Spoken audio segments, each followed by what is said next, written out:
Well, this Penny is Paul Peterson and Patty Peterson's daughter and also Sherman's rival, later best friends turned girlfriend. It can be strange, but true.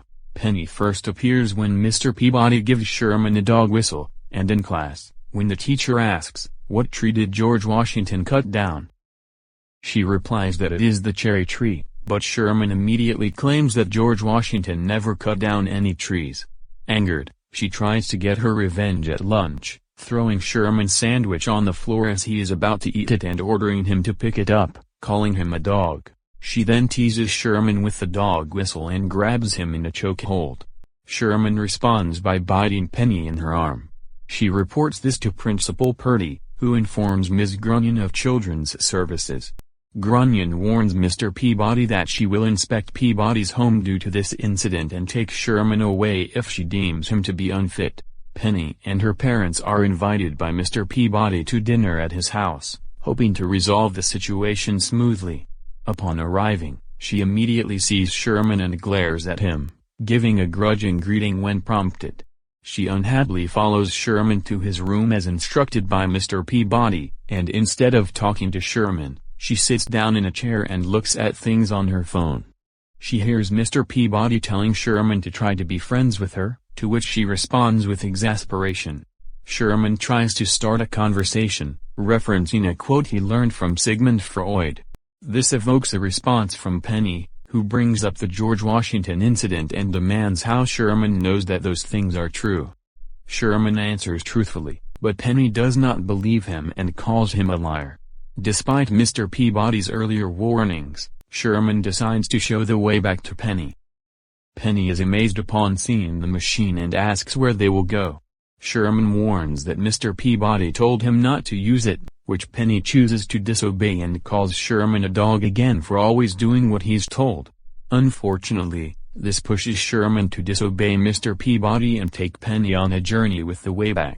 The pair went to see George Washington and then went to ancient Egypt, where she ran away from Sherman. When Mr. Peabody and Sherman arrive in Egypt, they find Penny being treated like a princess, annoyed that the two came to get her. She reveals that she is to marry King Tut. Mr. Peabody whispers to her that King Tut dies young and asks if she has thought it through, to which she answers that she's getting Tut's wealth after he dies. Mr. Peabody tries to tell her one more part about being the wife of a pharaoh, which is explained by Tut that upon his death, she will die too. Penny decides she wants to go back with Peabody and Sherman but is taken away to the wedding while Peabody and Sherman are imprisoned.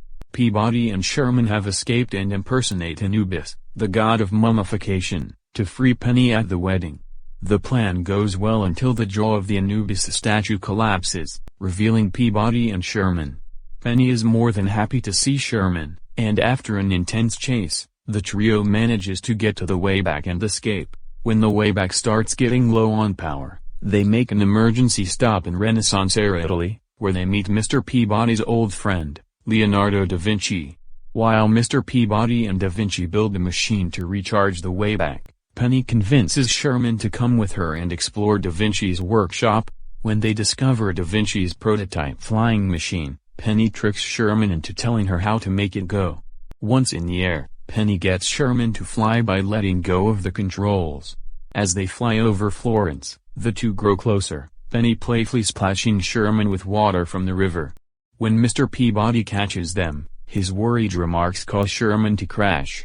As they try to return home, Mr. Peabody tells Sherman off for destroying the flying machine.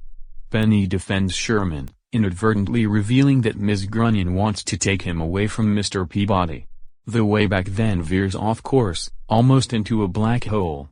As Mr. Peabody takes to get them away, he and Sherman argue, with Mr. Peabody calling Sherman a bad boy. They find Sherman and see that he has foolishly joined the Trojan army, without a second thought, to show Peabody he can handle everything. After Peabody saves Sherman, Penny is in danger of falling off of a cliff. Peabody sacrifices himself to save her. Sherman and Penny start crying. Penny states she wants to go home and not travel anymore. Sherman decides that they should go back to when he lost Penny in Egypt and warn Peabody, so he'll be alive when they travel back to the present. When they arrive, They explain everything to past Peabody when suddenly, present Peabody, who is revealed to be alive after all. Before they can fix things, Grunion arrives and decides to take both Shermans away. Penny tries to stop Grunion, but it doesn't help at all. Both Peabodys and Shermans then morph into one and cause the space-time continuum to be all jumbled up. There are no time holes anywhere, and all the historic figures are causing mayhem in the city. Grunion arrives to have Peabody arrested under false accusations. Fortunately, Sherman and Penny have Washington, Lincoln, and Clinton give Peabody a presidential pardon. Suddenly, all the historical sides start to fall from the sky, and the nose part of the Sphinx falls onto Grunion. Sherman decides to go to the future to solve everything, as they have never gone there before. Penny hugs Sherman and has lots of hope that he'll save the world. When everything is restored, and Grunion is taken to Greece forever, Penny believes Sherman is gone forever and starts crying that she's lost her best friend. Finally, however, the way back arrives with Peabody and Sherman in it.